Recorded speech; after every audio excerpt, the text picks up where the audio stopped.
History is not just a record of progress and triumph. It's also a graveyard of moments so dark, they reshaped the world in ways we're still unraveling today. Behind every civilization's rise, there's a shadowy undercurrent of events so disturbing they defy belief. These aren't just footnotes in a textbook, they're turning points that twisted the fate of humanity, leaving scars that never fully healed. And what if I told you some of these events are far stranger, far more horrifying than you've ever been taught? Picture this: a single decision, a single act of cruelty or chaos, rippling across centuries, altering borders, cultures, even the very fabric of human thought. From ancient empires bathing in blood to modern atrocities hidden in plain sight, these are the moments that didn't just change history, they shattered it.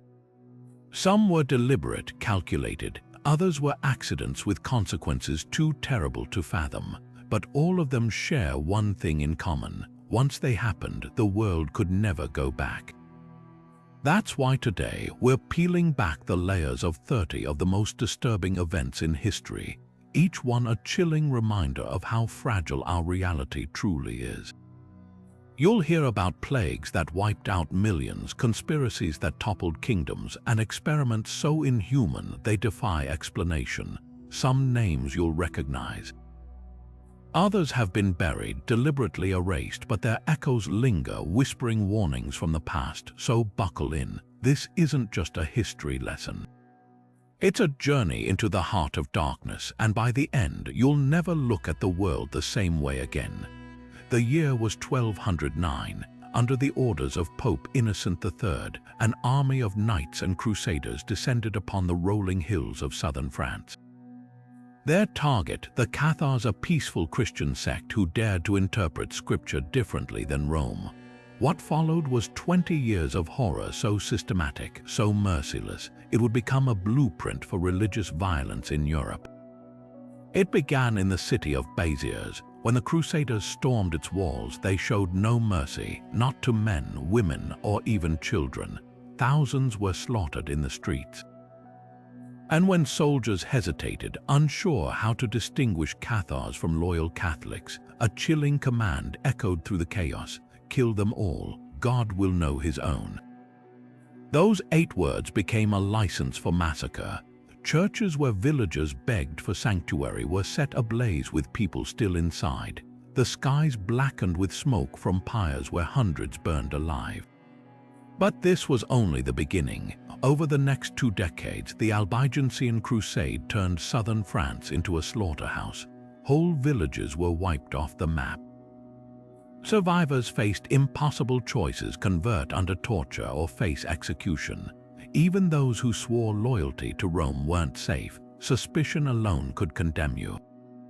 The Crusaders didn't just destroy lives, they erased an entire way of thinking. The Cathars' belief in spiritual purity, their rejection of church wealth and corruption, was methodically stamped out in blood and fire. This wasn't just a war, it was a warning. For the first time in medieval Europe, an entire population was marked for extermination simply for their beliefs. The tactics honed here, mass burnings, forced conversions, the idea that heresy justified any cruelty, would echo through the centuries. The Spanish Inquisition, the witch trials, even modern genocide all carry traces of the Albigensian Crusade's brutal legacy. What started as a holy war didn't just end lives. It reshaped what humanity believed was possible, how far power could go in the name of faith. And that dark line, once crossed, could never be uncrossed. The streets were silent except for the creak of wooden carts piled with corpses. In the year 1347, a horror unlike any other washed over Europe, a nightmare so vast it made the wars and crusades before it seemed like mere shadows. The Black Death didn't just kill, it transformed the living into grotesque visions of suffering, leaving behind a continent choked with fear and the stench of decay. It began with whispers from the east, tales of entire cities vanishing, of ships drifting into ports with no survivors. Then came the fever, the aching limbs, the telltale buboes swelling grotesquely in armpits and groins, oozing pus and blood. Some victims coughed up their own lungs, drowning in the fluid that filled their chests. Others developed blackened limbs as gangrene set in, their flesh rotting while they still breathed. There was no mercy in this plague. Peasants died in their hovels, kings in their castles. Priests who knelt to give last rites collapsed mid-prayer, their bodies joining those they'd meant to bless. Within 4 years, a third of Europe's population was gone. Fields lay fallow, villages stood empty, and the social order crumbled like a corpse left in the sun. But the real horror wasn't just the bodies, it was what the living became. With no understanding of germs or contagion, people grasped for explanations. Some flagellated themselves in the streets, whipping their own flesh raw to appease God's wrath. Others turned their terror outward, blaming Jews for poisoning wells. Pogroms erupted from Germany to Spain. Entire Jewish communities burned alive or driven into exile. The truth, that fleas on rats carried the plague, wouldn't be known for centuries. In the meantime, Europe devoured itself in panic, and then came the art. A macabre fascination took hold in the survivors' minds, giving birth to the Dance of Death, a haunting genre where skeletons led emperors, popes, and peasants alike into the grave. These paintings and frescoes weren't just morbid decorations. They were a collective scream, a way to process the unimaginable. For the first time, death wasn't a distant specter but a constant companion, grinning from every shadow. The Black Death didn't just steal lives, it rewrote humanity's relationship with mortality, leaving behind a world where no one, rich or poor, pious or wicked, could ever feel safe again. The air hung thick with the stench of rotting flesh and gunpowder as Hernán Cortés tightened his grip around Tenochtitlan in the summer of 1521.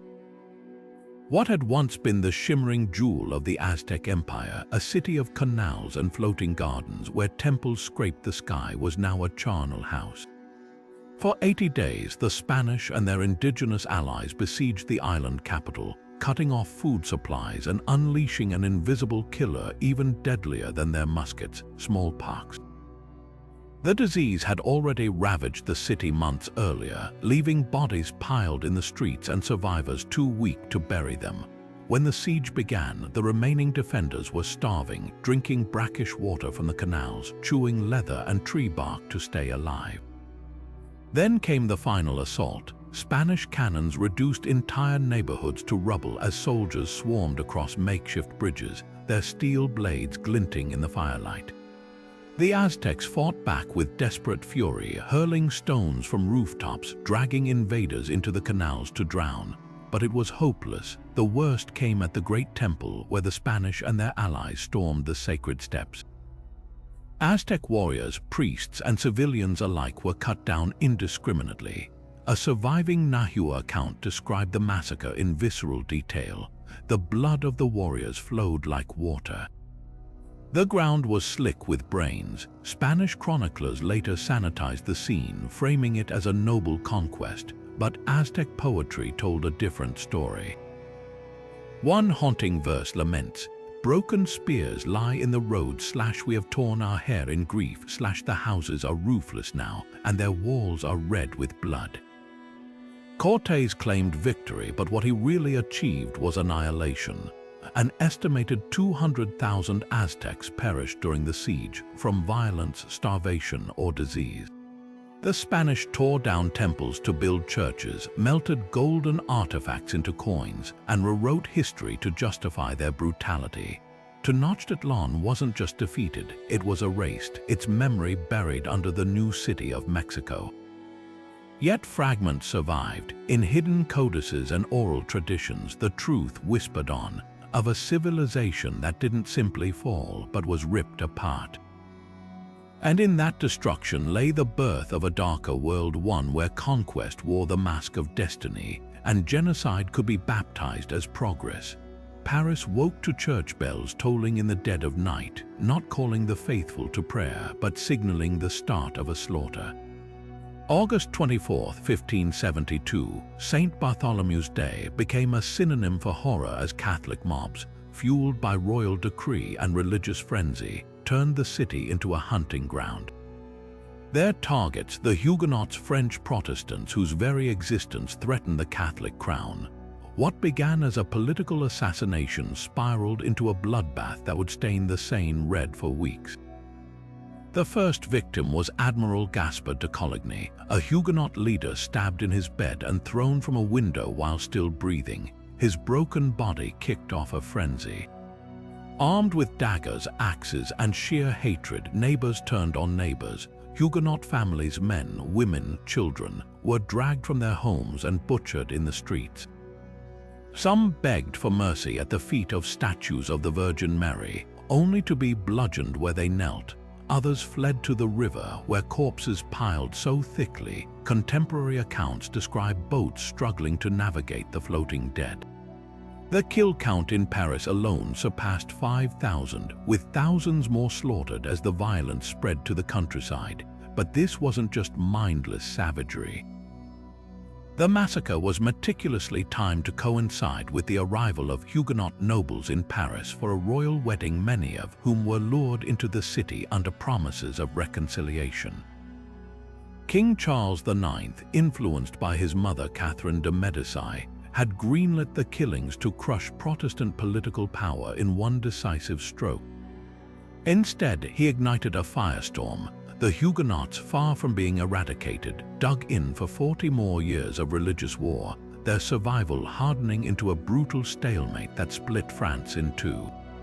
And the ripples reached far beyond battlefields. In England, a young playwright named William Shakespeare heard whispers of the massacre of mothers hiding children in chimneys only for them to suffocate in the soot, of rivers choked with the nameless dead. These horrors seeped into his work: the grotesque wedding gone wrong in Romeo and Juliet, the betrayals in Macbeth, even the claustrophobic terror of Titus Andronicus, all bear the fingerprints of St. Bartholomew's Day. Because this wasn't just history, it was proof that civilization, for all its grandeur, was just one fevered night away from collapse, and that lesson, written in blood on the streets of Paris, would haunt the European imagination for centuries. The ocean stretched endlessly under a pitiless sun, its surface broken only by the occasional fin of a trailing shark. Below deck, in airless holds barely 3 feet high, human beings lay shackled in their own waste, vomit and blood, each inch of space measured in profit. From the 1500s to the 1800s, 12 million Africans were ripped from their homelands and packed into the bellies of European and American ships like cargo. But these weren't just vessels, they were floating tombs where nearly 2 million would die before ever seeing land again. The Middle Passage was an atrocity engineered with chilling precision. Slave ships became assembly lines of suffering, their layouts meticulously designed to maximize human storage. Diagrams from the era show rows of bodies stacked like firewood, wrists and ankles locked in iron so tight they wore flesh down to bone. Heat turned the holds into ovens, dysentery and smallpox ran rampant. Those who refused food had their teeth broken to force feed them. Those who resisted were whipped, branded, or thrown overboard, sometimes to lighten the load, sometimes just as a warning. Sharks learned to follow the ships, feasting on the steady trail of corpses. But the horror wasn't just in the numbers, it was in the details. Accounts from sailors describe mothers smothering their own infants rather than let them grow up in chains. People leaping into the sea in groups, hands still bound, choosing drowning over the hell ahead. And then there were the insurrections, like the revolt aboard the Amistad in 1839, where captives seized control using smuggled nails as weapons, only to be betrayed by navigational trickery. These weren't passive victims, they were fighters, and the ocean floor is their unmarked grave. Yet the greatest tragedy might be how this genocide built the modern world. The wealth of New York banks, the factories of Manchester, even the insurance industry, all were built on the backs of those who never saw a penny of it. Plantations became laboratories of brutality, where punishments like the smoking, slow roasting alive, or the bloodhound dance being torn apart by dogs were routine. Slave-produced sugar, cotton, and tobacco fueled the Industrial Revolution, making millionaires of men who'd never set foot on a plantation. The echoes are still here, in systemic inequality, in cultural erasure, in the very maps of nations drawn by colonial greed. Because the transatlantic slave trade wasn't just history, it was the moment the world learned how cheap a human life could be when profit was on the line. And that lesson, branded into the spine of capitalism, has yet to be unlearned. The screams began before dawn, rising above the crackle of flames and the hungry clang of swords on armor. May 20th, 1631, the day Magdeburg, one of Germany's wealthiest cities, ceased to exist. By sunset, 20,000 men, women, and children lay dead in the ruins, their bodies stacked like cordwood in the streets. The 30 Years' War had already ravaged Europe for over a decade, but what happened here wasn't just another battle. It was the moment war shed its last pretense of rules, revealing a new kind of horror, total annihilation, where civilians became targets and survival meant abandoning humanity itself. Imperial forces under Count Tilly had besieged the Protestant city for months, but when the walls finally fell, discipline collapsed with them. What followed wasn't conquest, it was a carnival of cruelty. Soldiers, half-starved and drunk on bloodlust, broke into homes, slitting throats, raping, and tossing infants onto pikes. Churches packed with refugees were set ablaze, the heat so intense it melted lead from stained glass windows.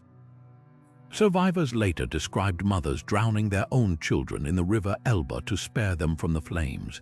The city burned so fiercely, smoke darkened the sky as far as Leipzig, 50 miles away. And then came the famine. With all food stores looted or destroyed, desperate survivors turned to the only meat left in Magdeburg, the corpses piling up in the streets. But the true horror wasn't just the bloodshed, it was how the massacre was weaponized. Protestant pamphleteers seized on the tragedy, printing lurid illustrations of impaled babies and cannibalistic horrors, each more graphic than the last. These weren't just reports, they were propaganda designed to radicalize. The phrase Magdeburg Quarter entered military slang, meaning to take no prisoners. Both sides used the massacre to justify escalating their own atrocities, arguing that if the enemy could do this, any retaliation was justified.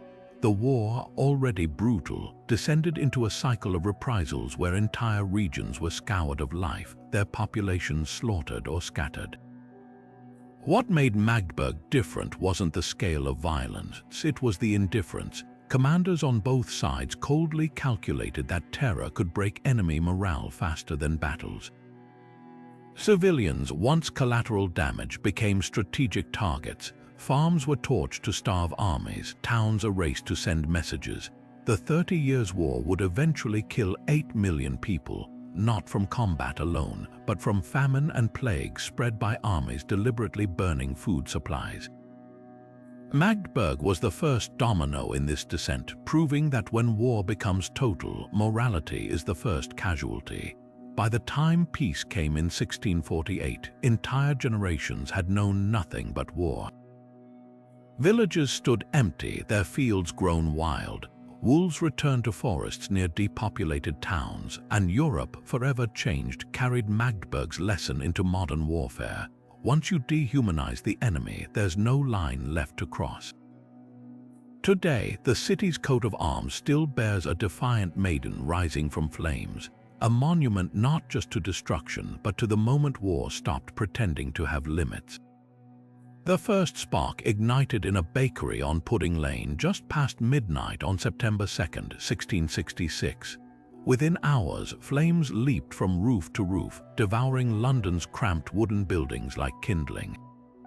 But the fire wasn't just a disaster, it was a mirror held up to the darkest corners of human nature, reflecting paranoia, scapegoating, and an eerie twist of fate that would reshape the city forever. As the inferno spread, so did the rumors. Londoners, desperate to make sense of the catastrophe, pointed fingers at their oldest enemies, Catholics. Whispers claimed Jesuit spies had set the blaze as part of a papal plot to destroy Protestant England. A mentally ill French watchmaker named Robert Hubert, barely coherent, confessed under pressure, though his story kept changing and he couldn't even correctly describe the bakery's layout. It didn't matter. He was hanged at Tyburn, his body left to rot as a warning. Meanwhile, mobs attacked foreigners in the streets while preachers declared the fire god's judgment on London's sin. The truth, the bakery's owner was Protestant, and the real culprit was a lethal mix of drought, high winds, and a city built like a tinderbox. Yet for all its destruction, the fire carried a grotesque silver lining. Just a year earlier, the Great Plague had killed 100,000 Londoners, a quarter of the population. The flames, while horrific, incinerated the rat-infested slums where fleas carrying the plague thrived. Streets that had reeked of death and decay were now scoured by fire, leaving a sterile blank slate. In the ashes, an opportunity emerged, a chance to rebuild a safer, more modern city. Architect Christopher Wren seized it, designing St. Paul's Cathedral with a dome so grand, it seemed to rise from the wreckage like a phoenix. New regulations mandated brick buildings and wider streets to prevent future disasters. But the fire's legacy wasn't just in stone and mortar. It revealed how easily fear twists facts into conspiracy, how quickly societies turn on the vulnerable when chaos strikes. And it proved something even stranger. Sometimes catastrophe clears the way for rebirth. London didn't just recover from the fire, it transformed, emerging from the smoke as a city ready for the modern age. The plague's shadow lifted, the rats were gone, and in their place rose a metropolis forged, quite literally, in fire. The flames of 1666 didn't just burn homes. They burned away the old world, leaving behind lessons we're still learning today. That progress often comes at a terrible price, and that even the worst disasters can, against all odds, carry the seeds of renewal. The whispers started with two little girls. In the winter of 1692, 9-year-old Betty Paris and 11-year-old Abigail Williams began convulsing in their Salem village home, shrieking nonsense and crawling under furniture like animals. The local doctor, baffled, declared the only possible explanation: witchcraft. Within weeks, the accusations spiraled into a nightmare that would see 19 people hanged, one man crushed to death under stones, and hundreds more imprisoned in a colony gripped by collective madness. At the heart of the hysteria was spectral evidence, testimony that the accused had sent their spirits to torment victims in dreams. No proof was needed beyond a victim's word. When elderly Sarah Good denied being a witch, her 4-year-old daughter was interrogated until she gave the answer the judges wanted, and then came the witch tests. Suspects were stripped naked, searched for witches' marks, moles, or birthmarks deemed proof of devilish pacts. They were bound and thrown into ponds. Those who floated were guilty, while those who sank and drowned were innocent. The most grotesque tactic, witch cakes, a toxic mix of rye meal and the afflicted girl's urine, baked and fed to dogs in a twisted attempt to reveal the witches' names through supernatural means. But beneath the supernatural panic lay uglier truths. Many accused were women who defied Puritan norms, outspoken widows like Bridget Bishop or the homeless Sarah Good, whose mutterings were interpreted as curses. Others were targeted over land disputes. The wealthy Putnams, a powerful family, conveniently accused rivals of witchcraft, seizing their property once they were executed. And then there was Giles Corey, an 81-year-old farmer who refused to plead guilty or innocent, knowing either would forfeit his land to the crown. His punishment: pressing heavy stones piled on his chest until, after 2 days of agony, his last words were "more weight." By the time the trials collapsed in 1693, 25 had died, and the colony's leaders scrambled to cover their tracks. Judge Samuel Sewall publicly confessed his guilt, but the damage was done. Salem became a cautionary tale about what happens when fear overrides reason, when neighbors turn on neighbors, and justice becomes a weapon for settling scores. The echoes are still here, in McCarthyism's communist witch hunts, in modern conspiracy theories that scapegoat the vulnerable, because the real horror of Salem wasn't the witches. It was how easily ordinary people became monsters. The night of January 1st, 1804, was supposed to be one of celebration. Haiti had just become the first Black republic in history, shattering the chains of slavery after 12 years of brutal war. But as fireworks lit the sky over Port-au-Prince, a darker order was being carried out across the countryside. Jean-Jacques Dessalines, the revolution's iron-fisted leader, had declared that every remaining French colonist on the island must die. What followed wasn't just revenge, it was a slaughter so methodical it would haunt Haiti for centuries. The massacres began quietly. French settlers who'd stayed behind, many of them women and children, were dragged from their homes by Dessalines' troops. Some were bludgeoned with farm tools or hacked to pieces with machetes. Others were forced onto ships and drowned offshore, their bodies left to rot in the harbor. In one notorious incident, hundreds of colonists were herded into a courtyard in Cap Haïtien and systematically clubbed to death. Dessalines himself reportedly rode through towns, inspecting the carnage, demanding proof that not a single French throat had been spared. By February, the death toll reached somewhere between 3,000 and 5,000, an act of retribution so total, it erased nearly every white face from the island. This wasn't random violence, it was calculated terror designed to sever Haiti's ties to France forever. Dessalines, a former slave who'd endured the whip and witnessed the genocide of black rebels under Napoleon, believed mercy would invite future invasion. And he wasn't wrong. France had already tried to reinstate slavery during the Revolution, drowning suspected rebels in ship holds or tying them to cannon muzzles to be blown apart. The massacres of 1804 were Dessalines' guarantee. No French foot would ever again touch Haitian soil, but the cost was staggering. Nations that had applauded Haiti's liberation now recoiled. The United States, fearing slave revolts at home, refused to recognize Haiti until 1862. France demanded crippling reparations, 90 million gold francs, equivalent to billions today, for lost property, including enslaved people, plunging Haiti into a debt that strangled its economy for generations. Trade embargoes suffocated the island, forcing it to pay for independence with isolation. Even worse, Dessalines' brutality became the only story the world remembered, eclipsing Haiti's extraordinary achievement, the only successful slave revolt in history. The tragedy isn't just in the bloodshed, it's in the impossible choice Dessalines faced: spare the colonists, risk a French return, kill them, and condemn Haiti to poverty. In the end, his decision ensured Haiti's survival but poisoned its future. 2 centuries later, the scars remain.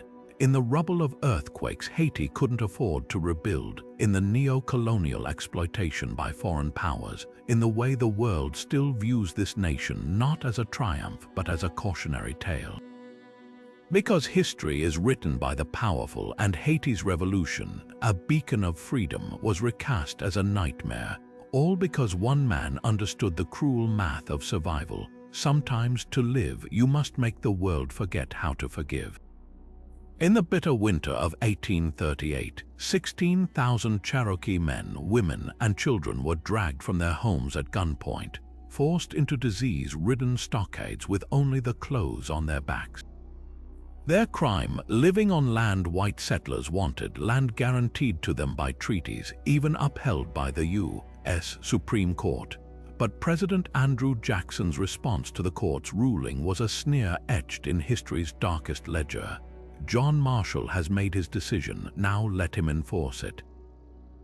With those words, the legal rights of an entire nation were reduced to ashes.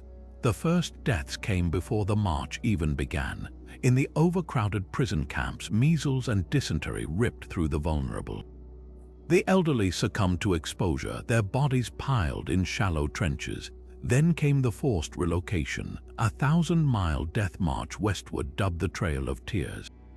Government-supplied blankets, rotten and thin, offered no protection against freezing rain. Food rations were moldy corn and salted pork, barely enough to keep a child alive.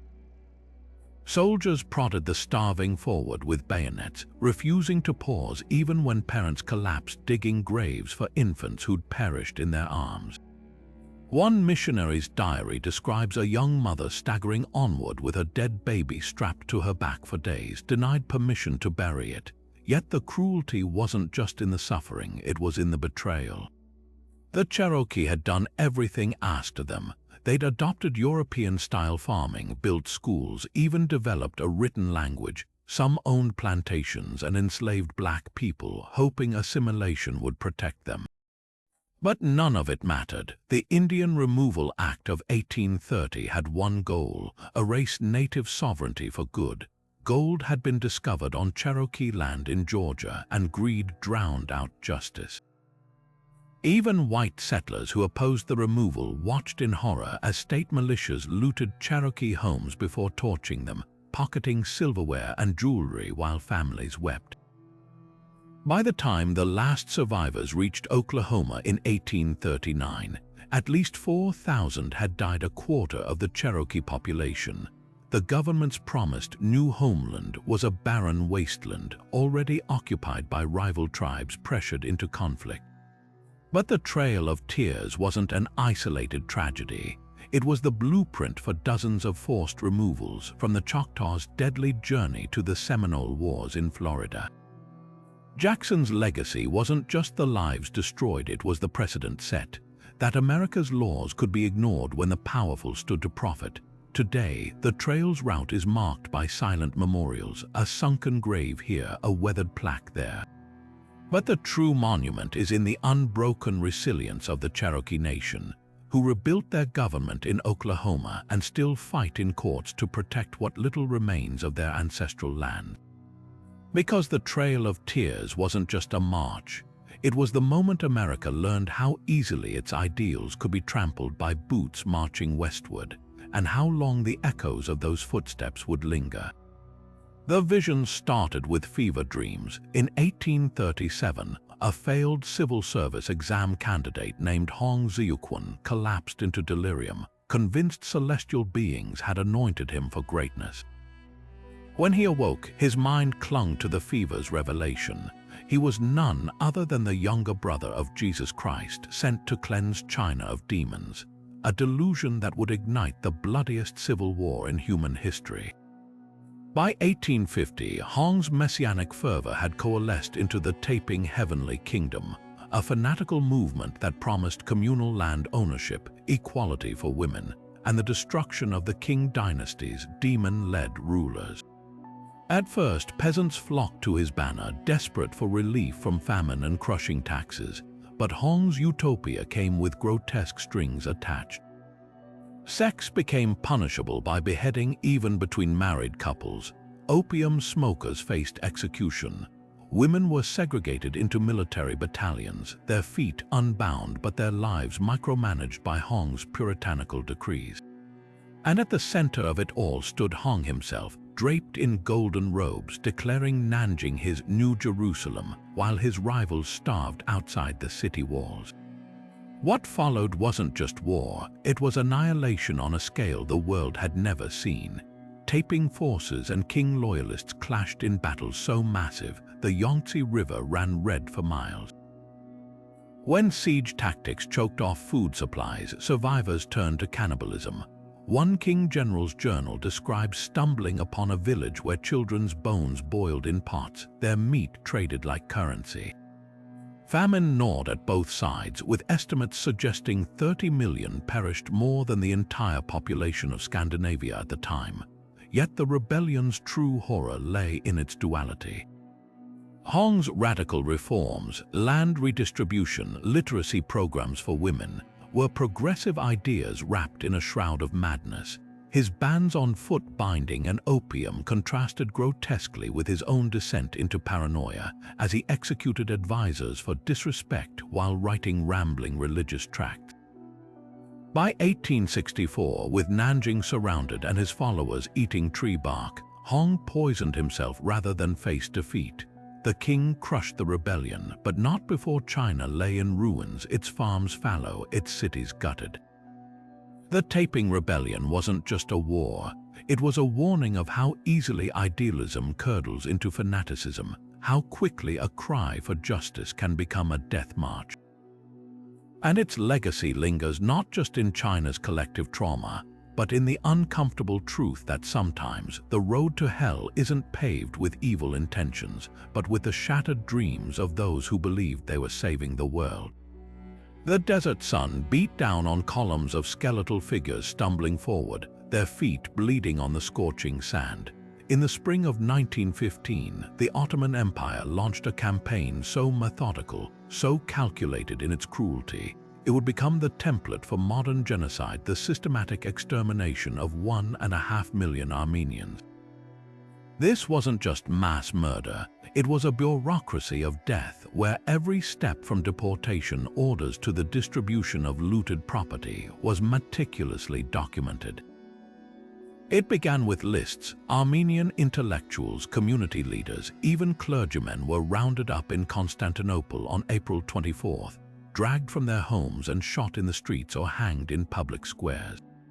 Then came the forced marches. Families were given hours to pack before being herded into caravans headed for the Syrian desert, a death sentence disguised as relocation. Ottoman guards robbed them along the way, stripping women of their jewelry before raping and killing them. Children were torn from their mothers' arms and tossed into rivers. Those who collapsed from exhaustion were left to die or worse, doused in kerosene and burned alive.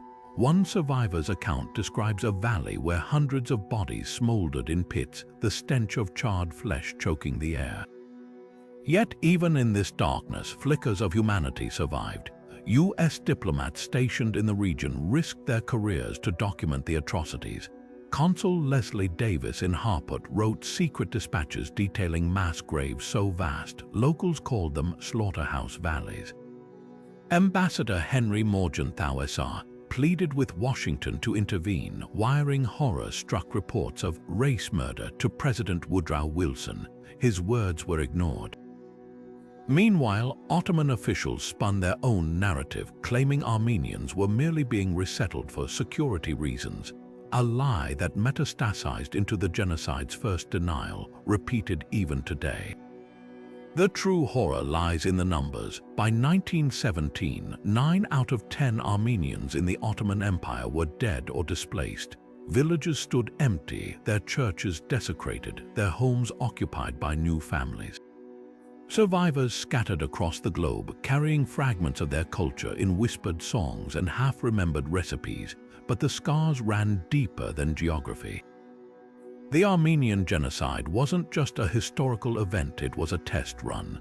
The Nazis would later study its efficiency, asking in the lead up to the Holocaust, who remembers the Armenians now? And that's the most chilling lesson of all. Because when the world looks away, when perpetrators rewrite history unchallenged, the door opens for horrors to repeat. The Armenian genocide didn't just erase lives, it exposed how thin the veneer of civilization truly is, and how easily denial can become the final stage of extermination.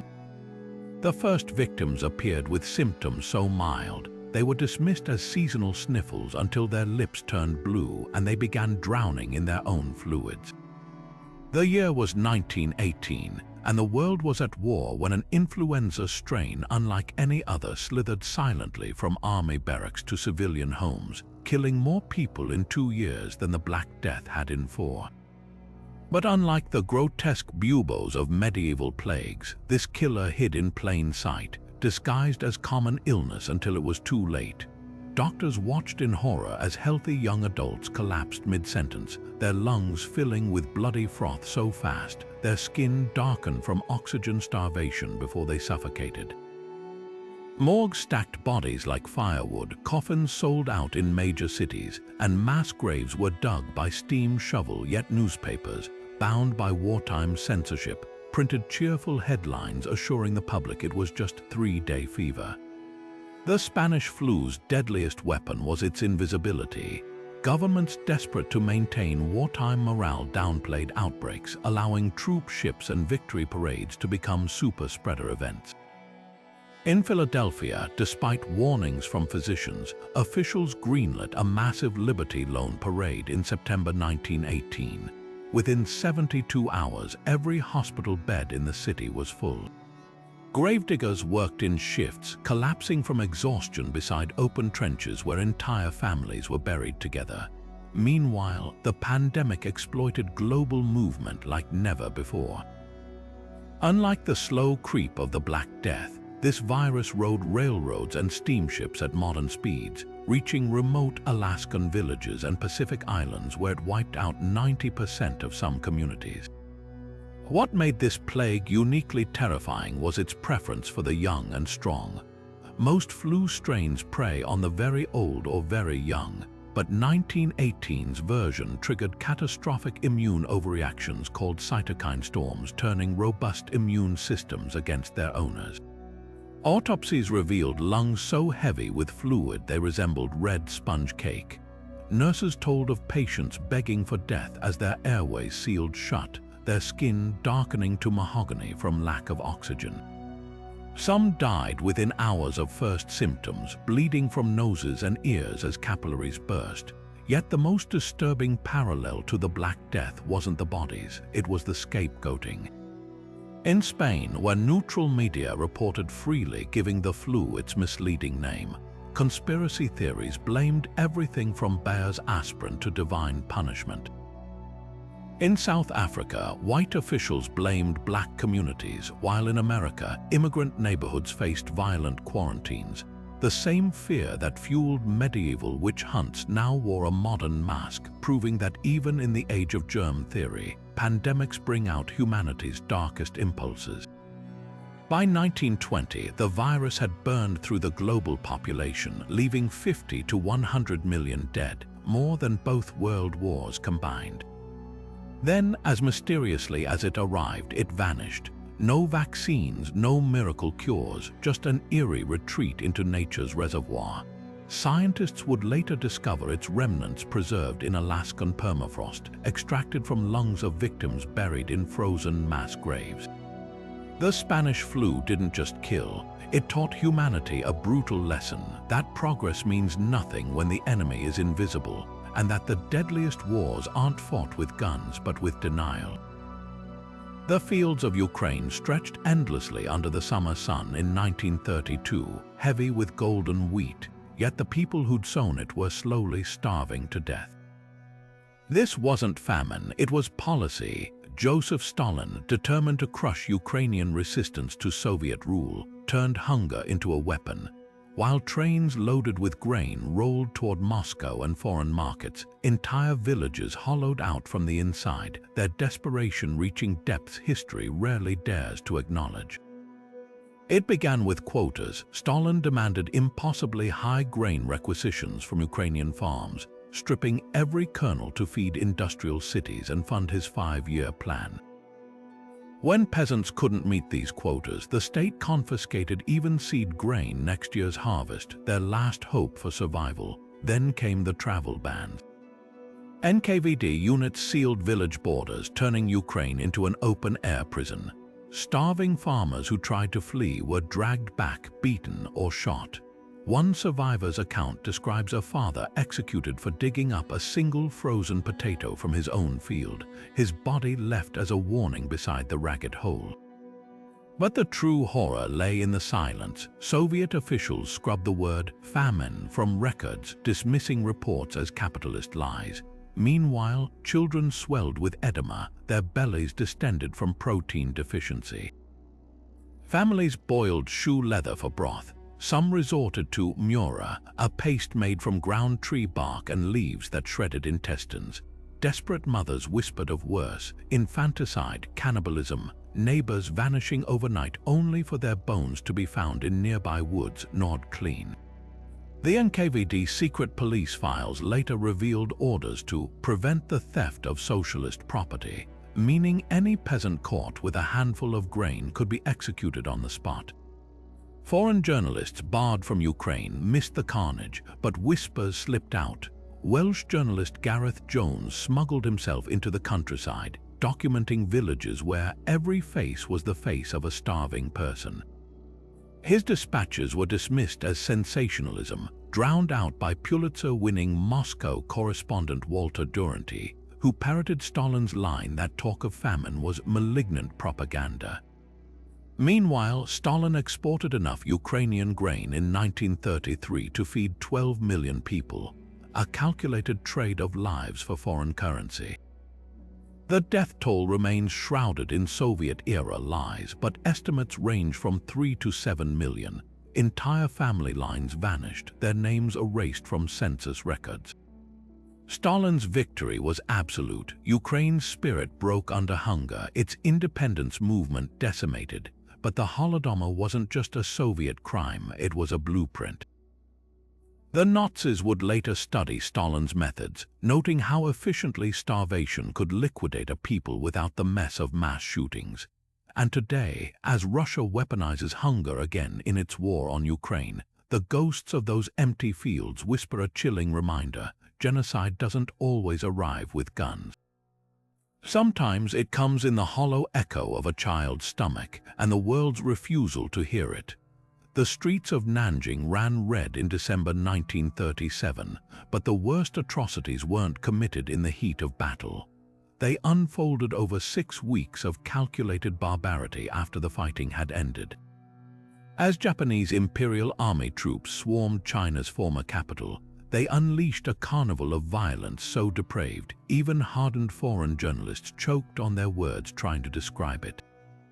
This wasn't war, it was industrialized horror where human lives became playthings for soldiers who'd been told their enemies were less than animals. Eyewitness accounts tell of pregnant women bayoneted in their bellies, their unborn children tossed onto piles of corpses like discarded trash. Elderly men were doused in gasoline and set alight for sport. Japanese officers organized killing competitions, with one newspaper proudly chronicling a contest between 2 lieutenants to see who could behead 100 prisoners fastest. The winner finished with 106, his sword so badly notched from the effort it could hardly cut paper. But the sexual violence reached depths even battle-hardened soldiers found shocking. An estimated 20,000 women, some as young as 8, others in their 70s, were dragged from their homes to comfort stations, makeshift barracks where they endured repeated rape before being mutilated and killed. One missionary's diary describes finding a church basement filled with women impaled on bamboo poles, their bodies arranged in obscene tableaus. Amid this hell, a handful of unlikely heroes emerged.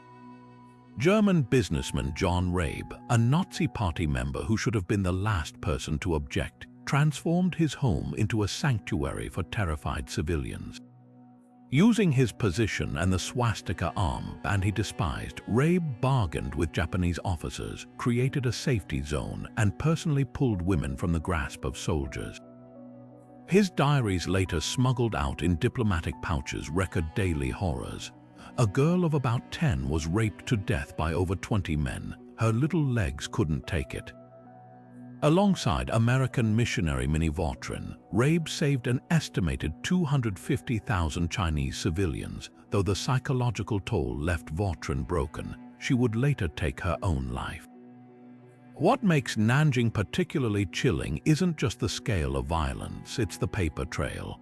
Unlike genocides committed in shadow, this one was documented in real time by Western journalists, diplomats, and even the perpetrators themselves.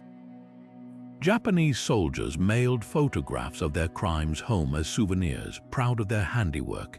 Yet after the war, Japan systematically whitewashed the massacre from textbooks, dismissing accounts as Chinese propaganda. To this day, official recognition remains contentious, with right-wing politicians claiming exaggerated death tolls despite overwhelming evidence. The Nanjing massacre stands as a grim lesson in how easily humanity's veneer cracks under militaristic indoctrination, and how quickly victors rewrite history to hide their shame. Because when cruelty becomes routine, the true crime isn't just the acts themselves, but the silence that follows. The ovens of Auschwitz and the tattooed arms of survivors have become synonymous with the Holocaust, but the Nazis' genocide machine extended far beyond the camp's infamous gates into realms of cruelty so specific they border on the unimaginable. Take Janowska, a labor-turned death camp in occupied Poland where SS officers assembled a macabre ensemble, a prisoner's orchestra forced to perform cheerful folk tunes as fellow inmates marched to their executions. Violinists played with bleeding fingers, brass players wheezed through starvation-weakened lungs, all while new arrivals filed past toward the sand hill, a mass shooting site where blood soaked so deeply into the soil it turned the earth rust-red. The music wasn't just background noise, it was psychological torture, a sick pantomime of normalcy designed to disorient victims until the last possible moment. This obsession with orchestrated horror was matched only by the Nazis' maniacal dedication to documentation. Every aspect of the final solution was recorded with chilling precision. Train schedules for deportations, ledgers tallying stolen gold fillings, even photo albums of smiling officers picnicking outside gas chambers. At the Wannsee Conference in January 1942, 15 bureaucrats calmly discussed genocide over cognac, their meeting minutes typed on fine stationery with headings like "The Jewish Question." The very ordinariness of these records, the stamps, the carbon copies, makes them all the more horrific, because they prove the Holocaust wasn't just the work of madmen, but of clerks who filed murder under routine administration. Some of the most damning evidence comes from the Stroop Report, a leather-bound album celebrating the destruction of the Warsaw Ghetto. SS General Eugen Stroop proudly compiled photographs of burning buildings alongside captions like "Bandits forced from bunkers." Page 53 shows a terrified little boy in a cap raising his hands as soldiers train rifles on him, an image later titled "The Warsaw Ghetto Boy," one of history's most haunting Holocaust photographs. Stroop even included a tally: total Jews destroyed, 56,065. He mailed copies to his superiors like a perverse holiday newsletter. Yet amid this darkness, glimmers of defiance flared. In Auschwitz's Block 24, Jewish women like Alma Rasay, a famed violinist before the war, coached the camp's all-female orchestra, secretly teaching forbidden pieces by Jewish composers. At Janowska, orchestra members sabotaged their performances by playing off-key or slowing tempos to give prisoners extra seconds of life. And in ghettos across Europe, starving artists drew cartoons mocking their captors, knowing discovery meant death. These acts weren't just resistance, they were declarations that even in hell, humanity could still flicker. The Holocaust scale numbs the mind: 6 million Jews murdered alongside millions of Roma, disabled people, and political prisoners. But its true horror lies in the details: the way genocide was normalized as paperwork, how culture was weaponized against its creators, and the fact that so many perpetrators returned home after the war to become dentists, teachers, even judges. Because the scariest lesson of the Holocaust isn't that monsters exist. It's how easily ordinary people can become them when bureaucracy replaces conscience and evil wears the bland mask of routine. The flames came in waves, each new torrent of fire sucking the oxygen from basements where families choked to death on superheated air. By dawn on February 14, 1945, Dresden's Baroque spires had collapsed into molten rivers, its cobblestone streets paved with corpses so thoroughly carbonized they crumbled at a touch. The Allied firebombing of this German city, home to 0 military targets but countless refugees fleeing the Eastern Front, remains one of history's most contentious acts of war, a moral abyss where necessity and atrocity blur beyond recognition. Kurt Vonnegut, then a 22-year-old American POW trapped in Dresden's slaughterhouse basement, would later immortalize the horror in Slaughterhouse 5 with surreal, searing simplicity. The firebombing was a terrific thing to see. It was like the end of the world. His account described a city transformed into an oven, where phosphorus stuck to skin like napalm and fleeing crowds ignited like matchsticks. The heat was so intense, glass windows melted into grotesque sculptures. Survivors, those who avoided the firestorm's 1,000-degree gusts, waded through ankle-deep human fat slicking the streets. Official estimates put the death toll at 25,000, though some historians argue it reached six figures, given the city's overcrowding with undocumented refugees. But Dresden wasn't just a tragedy, it was a battleground of narratives. The Nazis immediately inflated the death toll to 500,000, cynically exploiting the carnage for propaganda. Joseph Goebbels' ministry circulated photos of charred children, framing Germany as the victim despite presiding over the Holocaust. Meanwhile, Allied commanders like Arthur "Bomber" Harris doubled down, insisting the raid disrupted German logistics and morale. Declassified documents later revealed a grimmer truth. Churchill, desperate to prove Britain's air power ahead of post-war negotiations with Stalin, greenlit Dresden as a terror bombing to showcase Western might. The city's cultural significance, home to porcelain factories, art collections, and the Frauenkirche Cathedral, wasn't collateral damage, it was the point. Destroying beauty sent a message. Vonnegut's novel, published in 1969 at the height of Vietnam War protests, became an unexpected flashpoint. Anti-war activists wielded his descriptions of Dresden's Sea of Flames to condemn American bombing campaigns in Southeast Asia. Cold War hawks, in turn, dismissed his account as exaggerated fiction despite his eyewitness status. The debate still simmers today, with historians split between those who view Dresden as a necessary evil to shorten the war and others who see it as a war crime eclipsing Hiroshima in sheer indiscriminate horror. Perhaps the most haunting legacy lies in the ruins themselves.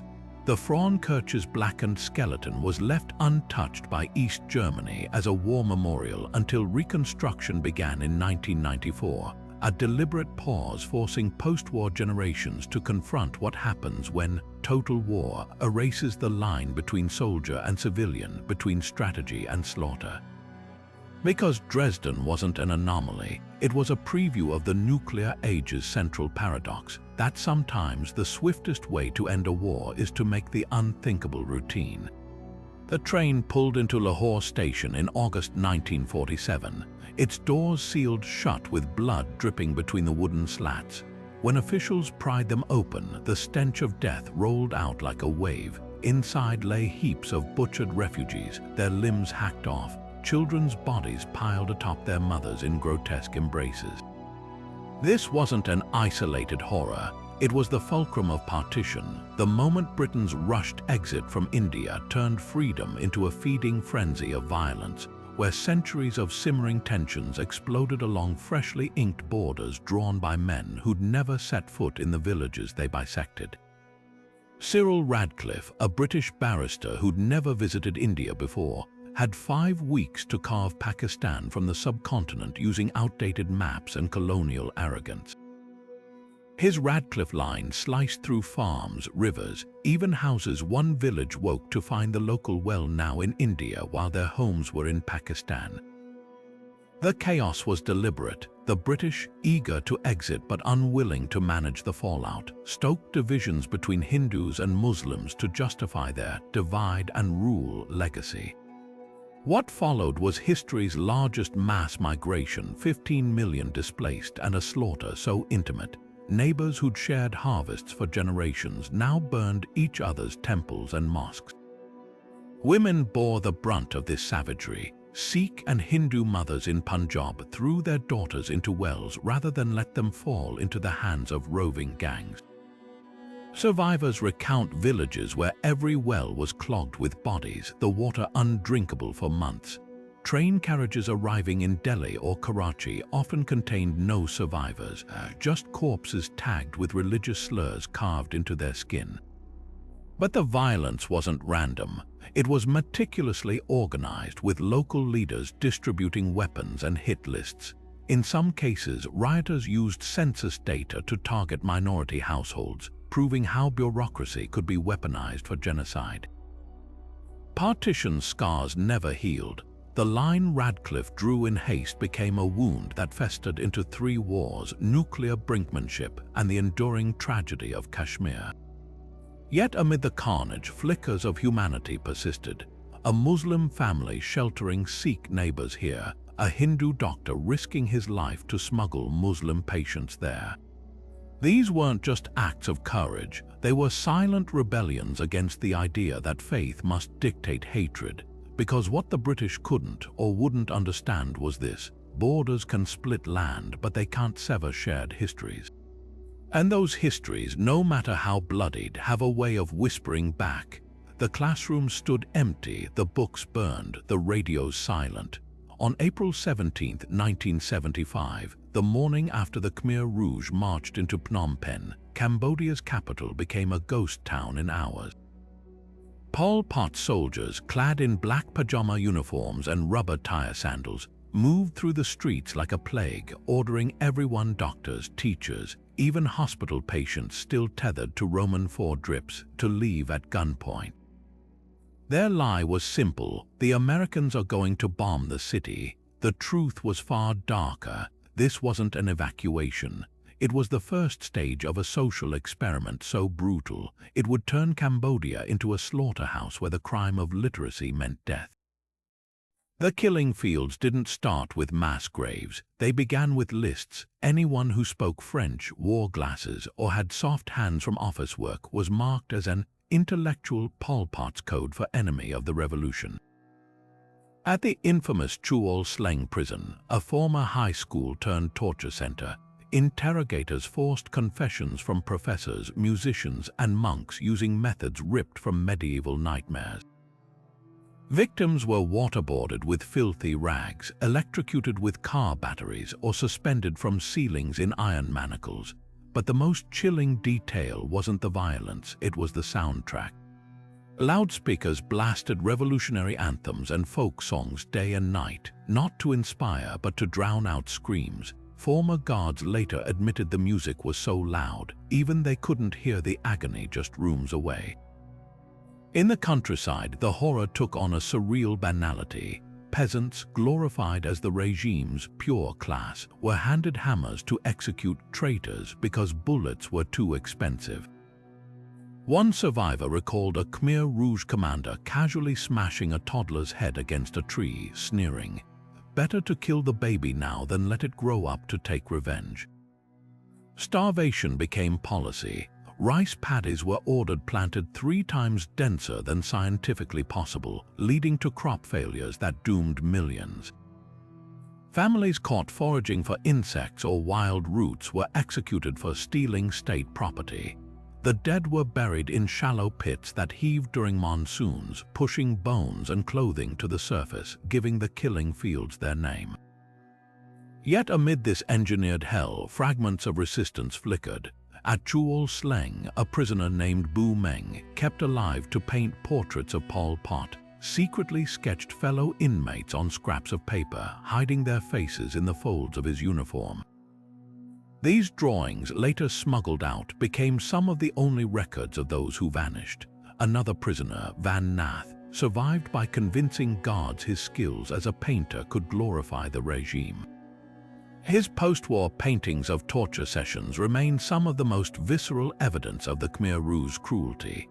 By the time Vietnamese forces toppled Pol Pot in 1979, nearly a quarter of Cambodia's population, 2 million people, had been worked, starved, or beaten to death. But the regime's true legacy wasn't just in the skull-filled pits. It was in the blueprint it left for how easily modernity can be erased, how schools can become chambers, how farm tools can become weapons, and how the simple act of thinking can become the deadliest crime of all. The radio crackled with hate long before the first machete swung. In Rwanda's spring of 1994, the airwaves didn't just report news, they weaponized it, transforming ordinary farmers into executioners with a single, venomous phrase: "Cut down the tall trees." This wasn't gardening advice, it was code broadcast hourly by stations like RTLM, urging Hutu extremists to exterminate their Tutsi neighbors. The genocide didn't start with bullets or bombs, but with words carefully scripted, relentlessly repeated until 800,000 lay dead in just 100 days, their bodies clogging rivers and piled in churches where they'd sought sanctuary. What made Rwanda's slaughter unique wasn't just the speed, but the intimacy. Killers often knew their victims by name, former classmates, co-workers, even in-laws. Hutu militias called Interahamwe handed out machetes like candy, along with lists of Tutsi homes provided by local officials. Survivors described neighbors showing up at their doors with hoes and clubs, smiling as they demanded to know if there were cockroaches hiding inside. The euphemisms were deliberate. Tutsis weren't human, just inyenzi, a vermin to be eradicated, and the tools of destruction, not high-tech but horrifically accessible. Garden tools, nail-studded clubs, even the very stones lining Rwanda's hills repurposed as blunt instruments. Yet amid this horror, the world's indifference was almost as chilling as the violence itself. UN peacekeepers stationed in Rwanda, led by Canadian General Romain Dallaire, sent frantic cables to New York detailing mass graves and roadblocks where ID cards were checked for Tutsi ethnicity before executions. Their requests for reinforcements denied, the United States, scarred by Somalia's Black Hawk Down disaster, avoided the word genocide to dodge legal obligations to intervene. When Belgian soldiers, part of the original UN force, were tortured and murdered, Western nations didn't send troops. They evacuated their own citizens and left Rwandans to die. The most infamous moment came when the UN withdrew all but 270 peacekeepers, reducing their mission from protection to mere witness. But Rwanda's darkest hour also revealed unexpected light. In the village of Nyamata, a Hutu schoolteacher named Damas Jasimba turned his orphanage into a secret refuge, sheltering over 400 Tutsis behind false walls as killers prowled outside. In Kigali, Paul Rusesabagina, a hotel manager, bribed militias with whiskey and cash to shield over 1,000 guests, a story later immortalized in Hotel Rwanda, though survivors note its Hollywood gloss sanitized the true horror. These acts of courage weren't outliers. Across the country, ordinary Hutus risked death to hide loved ones, proving that even in genocide's grip, humanity could flicker. The aftermath exposed another grim reality: justice outpaced by scale. Rwanda's prisons swelled with over 120,000 suspects, overwhelming courts. The solution: Gakaka traditional village tribunals where perpetrators confessed publicly in exchange for reduced sentences. Critics argue it prioritized reconciliation over true accountability, but for many survivors, hearing killers admit their crimes offered a twisted closure. Meanwhile, the architects of the genocide RTLM radio hosts, government planners fled abroad, some living freely for years before facing trial. Rwanda today is a paradox. The same hills that ran red now boast Africa's cleanest streets and fastest growing economy. Talking about ethnicity is illegal, a policy meant to erase divisions but which also silences grieving Tutsis. The genocide's legacy lingers in the unspoken, in mass graves still being discovered, in the way survivors and perpetrators must share buses, churches, and sidewalks as if the past never happened. Because the hardest lesson of Rwanda isn't how fast hatred can destroy, it's how long the shadows last when the world looks away. The blue helmets of UN peacekeepers should have meant safety. Instead, they became symbols of betrayal in July 1995, when 8,000 Bosnian Muslim men and boys were marched into the forest surrounding Srebrenica and executed in Europe's worst massacre since World War II. This wasn't just a breakdown of diplomacy, it was the moment the world's promise of never again shattered into a lie, as so-called safe zones turned into slaughterhouses under the watch of those sent to protect them. For 3 years, Srebrenica had been a refuge, its streets swollen with Muslims fleeing Serbian ethnic cleansing campaigns. The UN declared it a safe area, patrolled by Dutch peacekeepers with rifles and promises.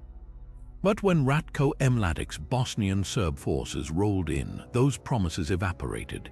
Dutch soldiers, outnumbered and abandoned by their commanders, handed over families seeking shelter at their base.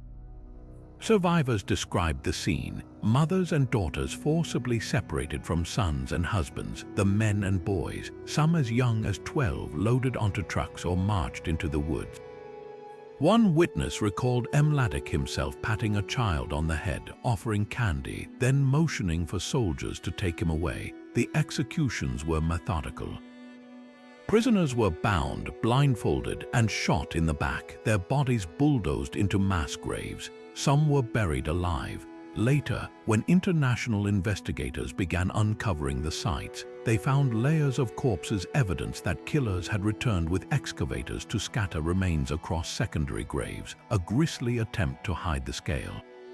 The forensic aftermath became its own kind of historical reckoning. Teams sifted through soil stained with decay, identifying victims by wedding rings sewn into clothing, childhood scars, or DNA extracted from bone. One pair of shoes, caked in mud, still held a note tucked inside by a wife who'd begged her husband to run. But the most haunting discoveries were the personal effects mixed among the dead: diaries with final entries like "Goodbye, my darling," or pocket Qurans stained with blood. These weren't just artifacts, they were proof of lives interrupted mid-sentence, of prayers cut short. Yet the real tragedy of Srebrenica lies in its preventable horror. Declassified cables later revealed Dutch peacekeepers begging for air support as Mladic's forces advanced, only to be ignored by UN officials fearing mission creep. The Clinton administration, aware of the unfolding genocide, hesitated to act, haunted by the Black Hawk Down debacle in Somalia.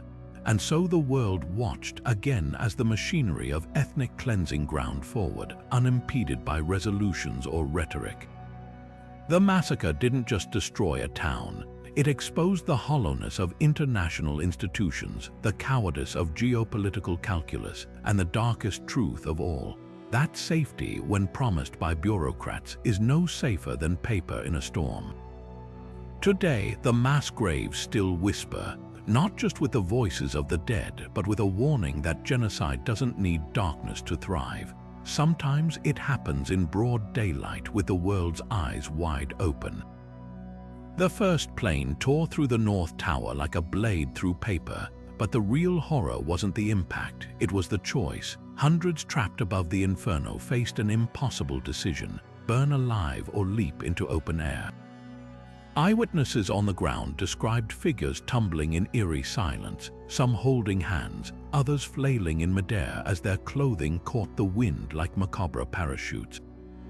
Firefighter accounts tell of bodies hitting the pavement with such force they left craters in the sidewalk. These weren't statistics, they were people, secretaries, analysts, janitors, forced into freefall by an act of cruelty so precise it weaponized architecture itself. Then the towers fell. What began as a clear September morning became a blizzard of pulverized concrete, asbestos, and human remains. First responders charged into the toxic cloud without masks, their boots crunching over shards of glass and steel. None knew the air they breathed was laced with carcinogens that would, years later, claim more lives than the attacks themselves. Firefighters developed rare cancers, their immune systems corroded by mercury from fluorescent lights and benzene from jet fuel. The official death toll of 2,977 doesn't include the silent casualties: the EMT who died of leukemia in 2013, the cop whose lungs turned to scar tissue by 2010. Ground Zero became a slow-motion massacre, its poison lingering long after the cameras left. Yet the physical destruction was just the beginning. 9/11 rewired global politics in ways still unfolding today. The Patriot Act gutted privacy rights in America, while the phrase "axis of evil" justified invasions based on fabrications. Airport security theaters turned travel into paranoia, and enhanced interrogation became a euphemism for torture. But perhaps the most corrosive legacy was the conspiracy theories' claims the towers were felled by controlled demolitions. that missile strikes hit the Pentagon, that holograms replaced hijacked planes. These weren't just fringe ideas, they metastasized into a cottage industry of denial, fueled by mistrust of governments that had lied about everything from Vietnam to Watergate. The attacks didn't just collapse buildings, they collapsed faith in reality itself. What makes 9/11 uniquely haunting isn't the scale of violence, but its symbolism. The towers weren't just offices, they were monuments to Western capitalism, and their fall broadcasted vulnerability in real time. For the first time, war wasn't something distant waged by soldiers. It was brought home by men with box cutters, proving terror's greatest power lies not in body counts, but in trauma. Today, when a plane dips too low over Manhattan, you can still see heads jerk upward, a reflex seared into memory. Because the true aftermath of 9/11 isn't measured in years, but in the flinch of a generation that learned the sky could betray them. The Janjaweed rode into villages on horseback and camels, their faces wrapped in scarves against the desert sun, not to hide their identities but to terrify. In Darfur, the genocide didn't arrive with tanks or marching armies. It came as dust clouds on the horizon, heralding men who torched thatched huts, shot fathers in front of their children, and left mothers to watch as their daughters were dragged away. By 2003, the Sudanese government had armed these militias to crush a rebel uprising, but their true goal was far darker: the eradication of the Fur, Zaghawa, and Masalit peoples. The world would later learn of wells laced with poison, of systematic rape camps, of entire communities reduced to skeletons wandering the Sahara. Yet for years, the killing continued unchecked, proving that even in the 21st century, mass murder could unfold in plain sight, if the victims were deemed invisible enough. Satellite images told a story ground reports couldn't. While diplomats debated whether to call the carnage genocide, a term that would legally obligate intervention, celebrity activists like George Clooney bypassed the red tape entirely. Partnering with tech firms, he funded real-time surveillance from space, capturing Janjaweed burn patterns and mass grave sites. One haunting photo showed a village before and after, a cluster of homes one day, a blackened scar the next. The images forced the issue into headlines, but the response was a masterclass in bureaucratic evasion. The United Nations sent peacekeepers without a mandate to disarm killers. The International Criminal Court issued arrest warrants for Sudanese officials who remained untouched, and the death toll climbed past 300,000, with millions displaced into camps where malnutrition and disease became secondary killers. What made Darfur uniquely grotesque wasn't just the violence, it was the world's ability to look away. Unlike Rwanda, where the slaughter was frenzied and swift, Darfur's genocide unfolded in slow motion, giving nations ample time to act. Instead, oil interests and geopolitical games trumped morality. China, Sudan's largest arms supplier, blocked sanctions at the UN Security Council to protect its oil fields. Western powers, bogged down in Iraq and Afghanistan, offered little more than hand-wringing. Even the term genocide became a semantic battleground, with the U.S. hesitating to invoke it until 2004, long after the evidence was irrefutable. Yet amid the apathy, glimmers of humanity flickered. Darfuri women, surviving rape and the murder of their families, secretly documented Janjaweed atrocities using smuggled cell phones. Aid workers in bulletproof vests kept clinics running under sniper fire, and those satellite images, though late, at least ensured the world couldn't claim ignorance. Because the hardest truth of Darfur isn't that the world failed to stop a genocide, it's that we now have the tools to witness atrocities in real time and still choose not to see. The first videos surfaced in the early hours of August 21, 2013, grainy cell phone footage from the Damascus suburbs showing rows of lifeless children, their small bodies curled on clinic floors, foam drying around their mouths. These weren't casualties of stray bombs or crossfire. The symptoms were unmistakable: pinpoint pupils, convulsions, respiratory failure. Sarin gas, a nerve agent banned by nearly every nation on Earth, had seeped into bedrooms while families slept. Within hours, social media erupted with testimonials from doctors describing overflowing morgues, their own gloves soaked in vomit and urine as they tried to save patients suffocating from their own lung fluid. The world was witnessing chemical warfare in real time, not through censored news reports, but through the trembling hands of those holding the cameras. Assad's regime had already spent 2 years crushing dissent with bullets and barrel bombs, but chemical attacks marked a grotesque escalation.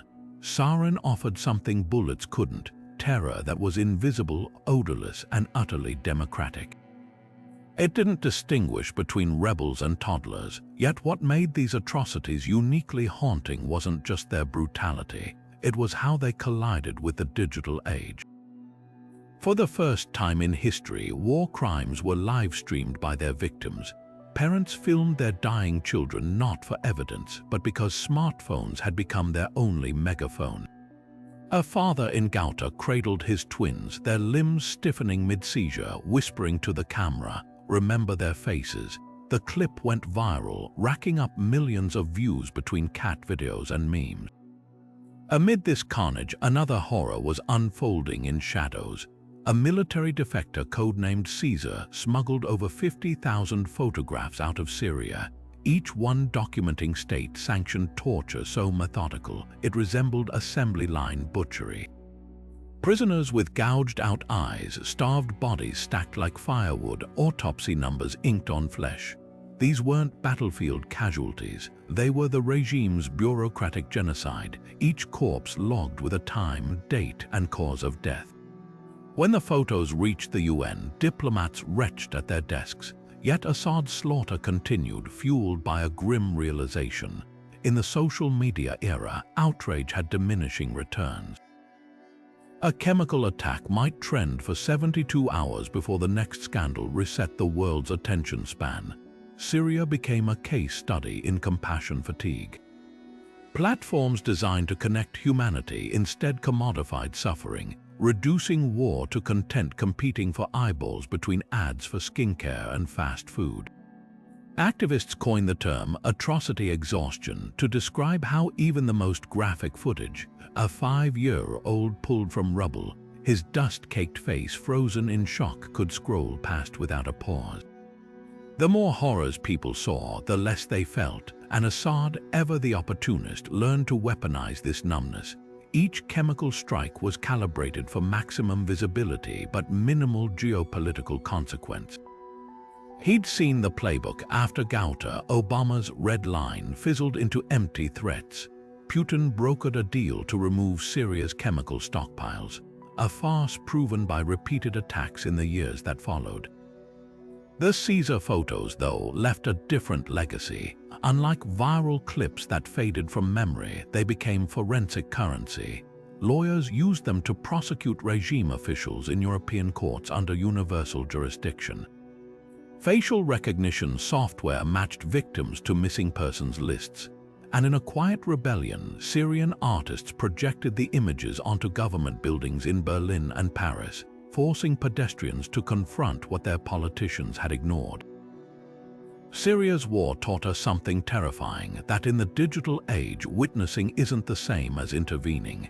A child choking on sarin could break the internet yet fail to move the needle of geopolitics. The cameras didn't stop the killing, they just made the world complicit in watching it happen.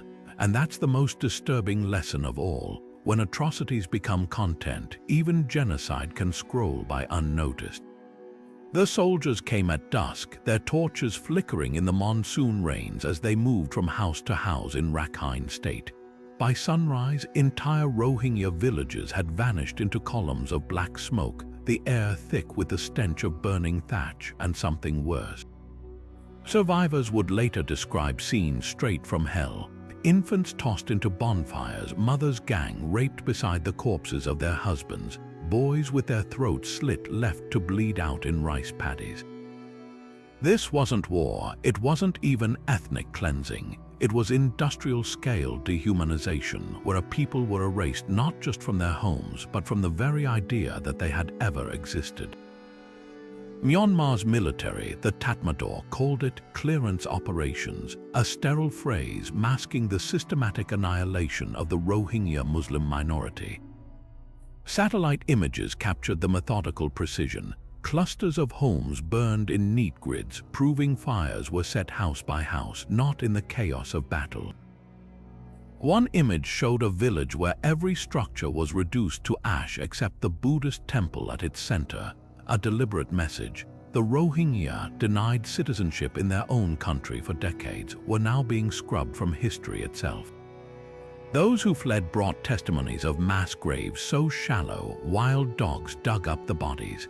Others spoke of kill zones where soldiers forced villagers to kneel before opening fire, saving bullets by slitting the throats of those still twitching. The exodus that followed defied comprehension. Nearly 700,000 Rohingya surged into Bangladesh within months, their makeshift rafts capsizing in monsoon-swollen rivers, their sandals wearing through on 100-mile treks through jungle and mud. The Kutupalong refugee camp swelled into the world's largest, a dystopian city of tarps and despair where survivors traded stories of missing relatives like grim currency. Doctors Without Borders reported mothers arriving with babies still attached by umbilical cords, cut loose with shards of bamboo mid-flight. Then came the gaslighting. At The Hague in December 2019, Aung San Suu Kyi, once a Nobel Peace Prize laureate, now the face of denial, stood before the International Court of Justice and dismissed genocide allegations as incomplete and misleading. Her argument hinged on semantic cruelty. Since Myanmar hadn't signed the Genocide Convention until 1956, how could they violate it during World War II-era violence? The legalistic sidestep was almost as chilling as the crimes themselves. Here was a woman who'd once been imprisoned for democracy, now quoting colonial-era laws to justify her military's butchery. Yet the evidence was undeniable. The military's own documents, leaked by whistleblowers, contained kill quotas and orders to shoot all you see. Facebook posts by soldiers bragged about exterminating Kalas, a slur comparing Rohingya to vermin. The parallels to Rwanda's hate radio were unmistakable. Language had again been weaponized to make murder palatable. 5 years later, the Rohingya remain in limbo. Bangladesh's camps have become open-air prisons where refugees are forbidden to work or build permanent shelters. Myanmar insists they can return, but to what? Their villages are now military bases or resettled by Buddhist families. Their land deeds were burned along with their homes, and the world, having slapped a few sanctions on generals already swimming in Chinese and Russian arms, has moved on. The Rohingya persecution isn't just a humanitarian crisis, it's a test of history's memory. When a people can be unmade this thoroughly, when their suffering can be denied so brazenly in courtrooms and conference halls, it proves genocide doesn't require gas chambers or machetes. Sometimes all it takes is the right combination of apathy and lies, and a world content to look away. The first whispers emerged from Wuhan's hospitals in December 2019, clusters of patients with a pneumonia-like illness, their lungs turning to glass on scans. Doctors shared warnings in private chat groups, only to be silenced by police for spreading rumors. By the time the world noticed, the virus had already slipped its leash, hitching rides on international flights and subway cars. But the cover-up wasn't just a Chinese failure. It was the opening act of a global tragedy where truth became as scarce as ventilators, and denial proved deadlier than the pathogen itself. In New York City, the spring of 2020 unfolded like a war zone without bombs. Refrigerated trucks lined the streets outside hospitals, their cargo not perishable goods but bodies stacked in plastic bags. Nurses fashioned garbage bags into makeshift PPE, their faces bruised from hours in N95 masks. At Hart Island, the city's paupers' graveyard, backhoes dug trenches for unclaimed victims, many of them immigrants and the elderly buried without funerals. The scenes felt ripped from a medieval plague chronicle, yet this was Manhattan, the heart of the modern world. Meanwhile, in Wuhan, officials revised death tolls upward by 50% overnight, admitting they'd excluded victims who died at home untreated.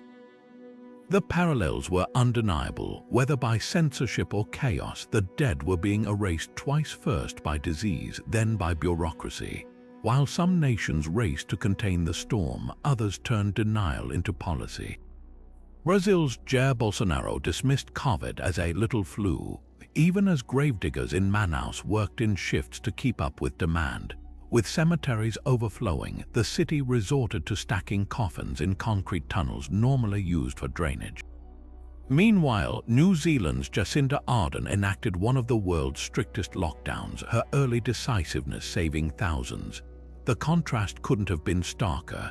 In Wellington, citizens enjoyed outdoor concerts by summer 2021, while in Brazil, mass graves swallowed entire families. The pandemic exposed more than just public health failures. It revealed how quickly societies fracture under stress. Anti-mask protests from Berlin to Michigan framed basic precautions as tyranny, while in India, WhatsApp rumors led to mobs attacking healthcare workers.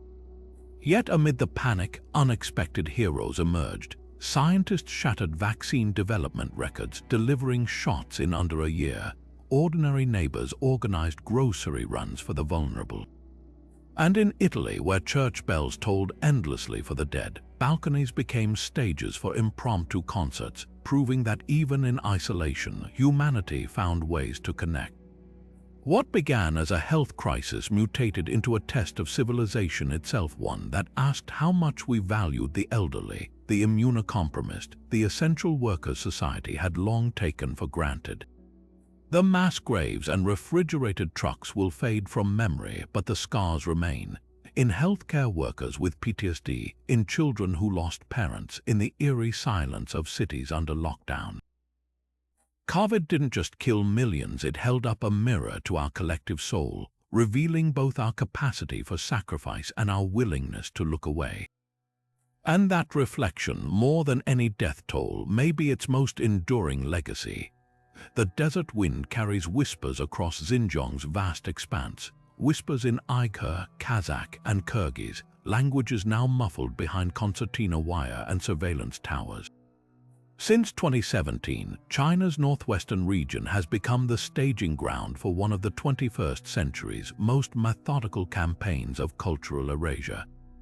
Officially dubbed vocational training centers, the facilities dotting the Xinjiang landscape bear the hallmarks of something far darker.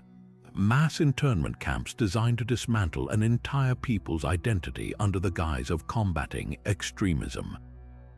Satellite images paint a chilling portrait.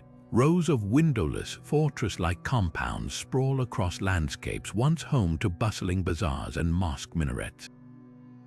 Thermal scans reveal overcrowded barracks where temperatures plunge below freezing in winter, yet former detainees describe being forced to stand for hours in thin uniforms as punishment.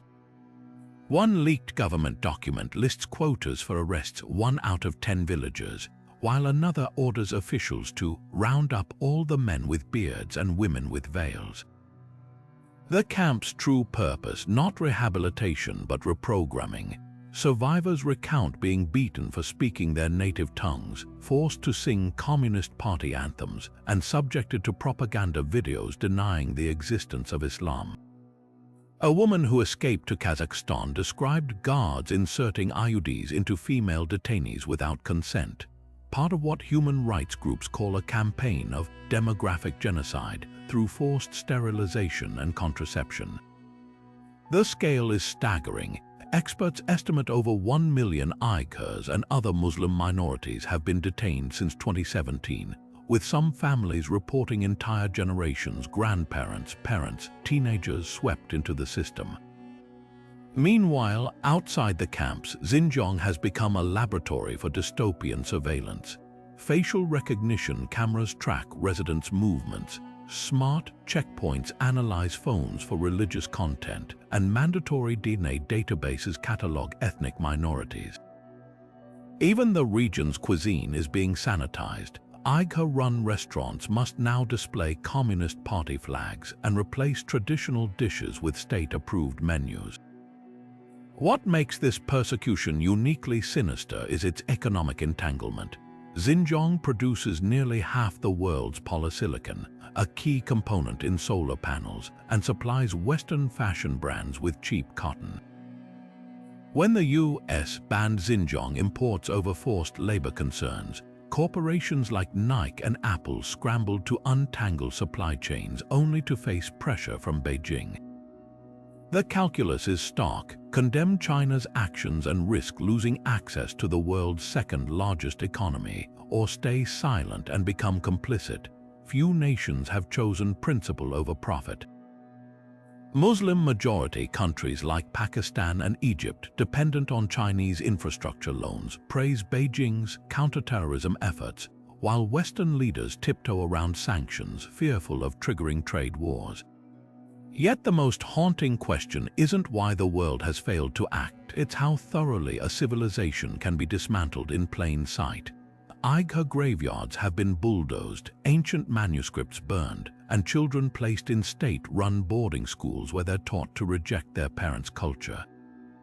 Even the stars have been erased. In 2020, China launched a satellite named after the ancient Uyghur kingdom of Kocho, not to honor its history, but to overwrite it with communist iconography.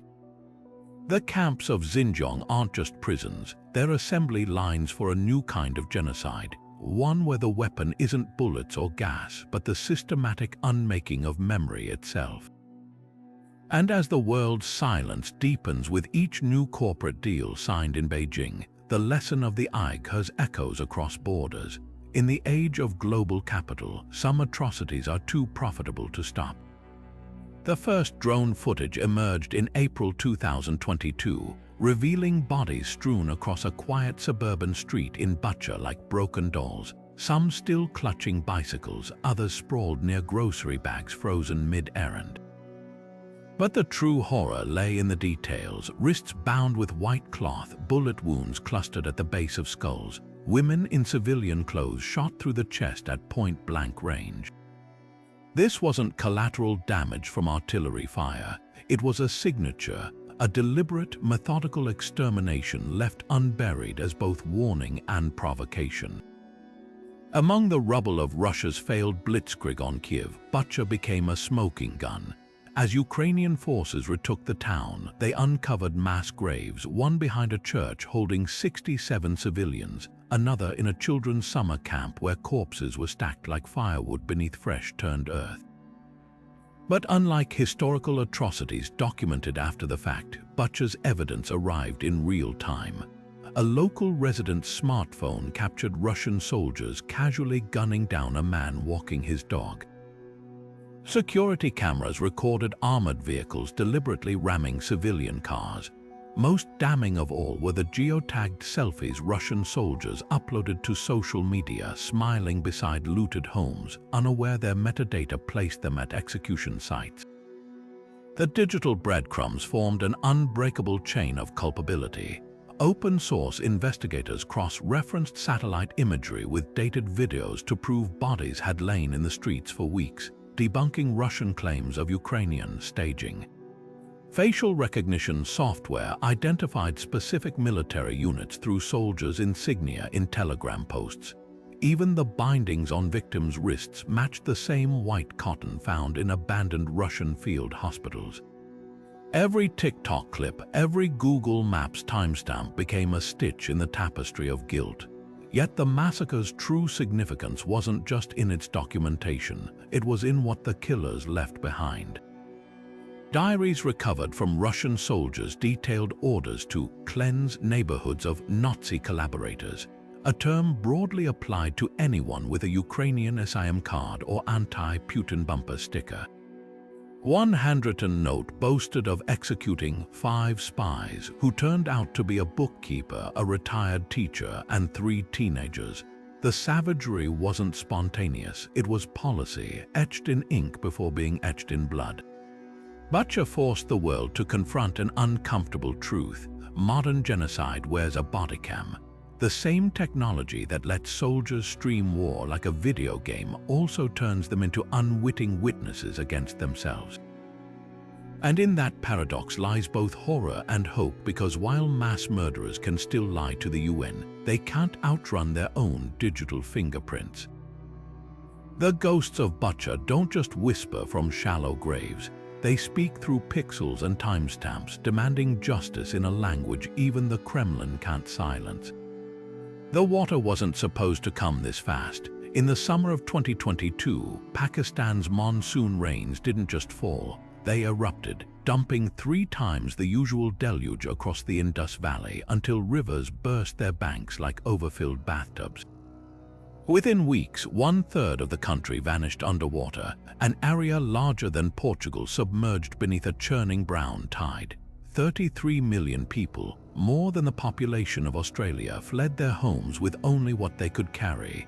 Livestock lashed to makeshift rafts, school books wrapped in plastic, children balanced on fathers' shoulders as floodwaters licked at their waists. Satellite images showed entire villages reduced to tiny islands, their rooftops poking above the water like tombstones. This wasn't just weather. It was a preview, a single frame in the slow-motion horror film of climate change rewriting human geography before our eyes. What makes the climate crisis uniquely disturbing isn't its violence but its invisibility.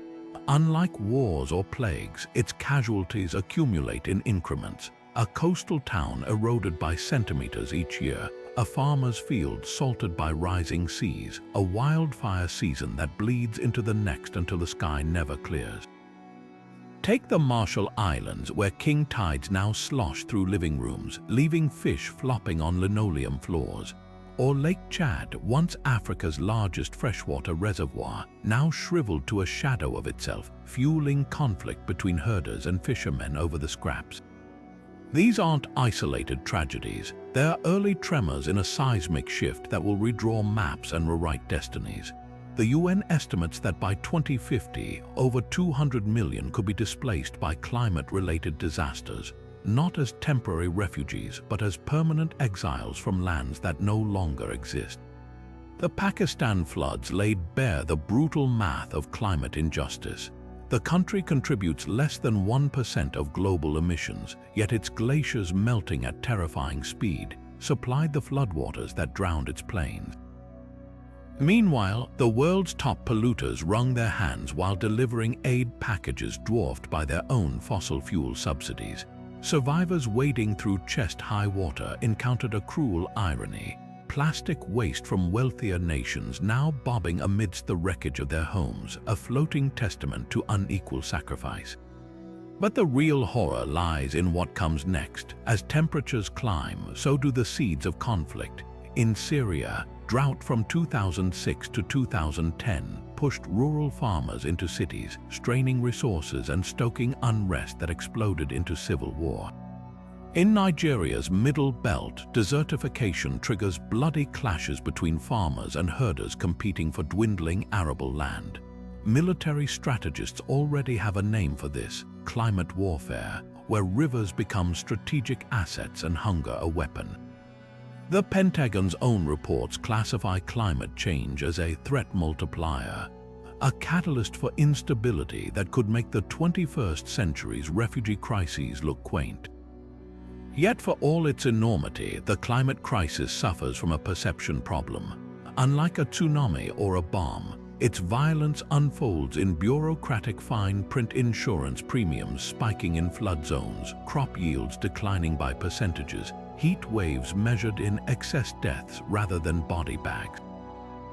Perhaps that's why the most potent images come from those fighting not just for survival, but for memory. In the Solomon Islands, elders on vanishing atolls build intricate scale models of their villages so future generations will know where their ancestors lived, even when the land itself is gone. In Louisiana's disappearing bayous, funerals sometimes include a second coffin, filled with soil from the family plot to be reburied on higher ground. These acts of preservation aren't just about the past. They're messages in bottles tossed into the future, proof that people once lived where the water now reigns. Because the climate crisis isn't just melting ice or shifting monsoons. It's the unwriting of human history, one flooded cemetery, one sunken homeland at a time. And unlike the wars and plagues of old, this disaster bears a timestamp. Every fraction of a degree matters, every ton of carbon has an address, and the choices we make now will echo in the drowning whispers of the maps we failed to save. The battlefield of tomorrow won't just be fought with bullets and bombs. It will be waged by algorithms scanning faces from the stratosphere, by drones that hunt without human hesitation, and by propaganda so flawlessly forged, even your own mother's voice could lie to you. In Ukraine, the world caught its first chilling glimpse of this future when AI tools like Clearview began identifying dead Russian soldiers from social media posts, then notifying their unwitting mothers before the Kremlin could. It was psychological warfare at machine speed, a preview of how artificial intelligence is erasing the thin line between soldier and civilian, between truth and annihilation. Autonomous drones already patrol the skies over conflict zones, but their next evolution strips away even the illusion of human control. Imagine swarms of micro-drones, no larger than dragonflies, programmed to recognize specific uniforms or facial features. They could flit through apartment windows, down alleys, into bomb shelters, each one carrying a gram of shaped explosive enough to puncture a skull. No pilot in a trailer halfway across the world hesitates before pulling the trigger. No conscience whispers that the target might be holding a child. Just cold, instantaneous calculus, match confirmed, threat neutralized. The Pentagon's Project Maven and China's AI-powered GATAC drones are racing toward this reality, where collateral damage isn't a tragic mistake, but an accepted variable in an equation. Meanwhile, deepfake technology is turning information into a weapon of mass confusion. During Ukraine's counteroffensive, a fabricated video of President Zelensky surrendering briefly flooded social media, crudely made but a proof of concept. Now imagine a crisis where a seemingly authentic cabinet meeting leaks, showing leaders ordering a nuclear strike. By the time fact-checkers debunk it, panic has already triggered the real thing. China's spamouflage campaigns and Russia's doppelganger troll factories are refining these tools daily, seeding chaos not with fake news, but with perfect fakes' voices, mannerisms, even real-time video of politicians saying things they never uttered. The goal isn't just deception, it's the paralysis of ever knowing what's real. Yet the darkest frontier lies in lethal autonomy, machines making kill decisions without human input. UN debates about banning killer robots sound increasingly quaint as militaries quietly embed AI into targeting systems. Israel's Harpy drones already loiter over hostile areas, choosing targets based on radar signatures. The next step, algorithms that weigh the strategic value of a strike against the political fallout of civilian deaths, then act before humans can second-guess. Ethicists warn of flash wars, where AIs escalate conflicts at speeds no diplomat can match. A glitch misidentifying a school bus as an armored column could spark catastrophe before anyone realizes the error. Ukraine's war has become the petri dish for this terrifying new era. AI decodes intercepted Russian communications in seconds, suggesting counterstrikes before enemy artillery relocates. Neural networks generate endless variants of disinformation, testing which narratives resonate. Even the grieving process has been automated, families learning of sons' deaths not from officers, but from chatbots scraping their social media. This isn't just warfare evolving, it's humanity outsourcing life and death decisions to systems that have no concept of mercy, no fear of consequences, no memory of the faces they erase. The rise of AI warfare doesn't just change how we fight, it redefines why we fight and who gets to decide. Because once machines hold the power to choose who lives or dies, war stops being a human tragedy and starts becoming an industrial process. And history has shown us where that road leads, to places where efficiency eclipses morality. and the only thing faster than the technology is our regret. From the ashes of burned cities to the silent screams etched in mass graves, these 30 events aren't just footnotes in a textbook, they're mirrors held up to the darkest and brightest corners of human nature. What chills the blood isn't just the scale of violence, but how ordinary people, neighbors, soldiers, even clerks with pens became architects of horror with terrifying ease. The Holocaust's meticulous paperwork, the transatlantic slave trade's profit-driven brutality, the Khmer Rouge's industrialized paranoia, they all whisper the same uncomfortable truth. Civilization is thinner than we think, and the monsters aren't always the ones in shadows. They're the ones holding ledgers, giving orders, or simply looking away. Yet woven through this tapestry of cruelty are threads of astonishing resilience. The Armenian grandmother who tattooed her survival story onto her granddaughter's skin, the Warsaw Ghetto boy raising his hands in defiance, immortalized in a photograph meant to glorify his killers. The Rohingya mothers who scribbled their children's names on scraps of cloth before fleeing, determined that even if they vanished, their stories wouldn't. These moments remind us that for every act meant to erase, there's another insisting, we existed, we remember. History's darkest chapters aren't just cautionary tales, they're urgent roadmaps. When Rwanda's radio stations called Tutsis cockroaches, they borrowed language straight from Nazi propaganda. When modern politicians dismiss atrocities as fake news, they echo the denials of Stalin and Pol Pot. The patterns are there if we dare to see them, because the scariest part isn't that these events happened. It's that they keep happening, wearing different masks but singing the same old lies. So now we pass the question to you. Which of these horrors shook you to your core? Was it the bureaucratic banality of the Holocaust's train schedules, or the intimate savagery of machetes in Rwanda? The calculated starvation of Holodomor, or the digital dehumanization of the Uyghurs? Drop your thoughts below, and if this journey through history's shadows left you hungry for more untold stories, hit subscribe. Because the past isn't just something we study, it's something we survive, reckon with, and if we're brave enough, refuse to repeat.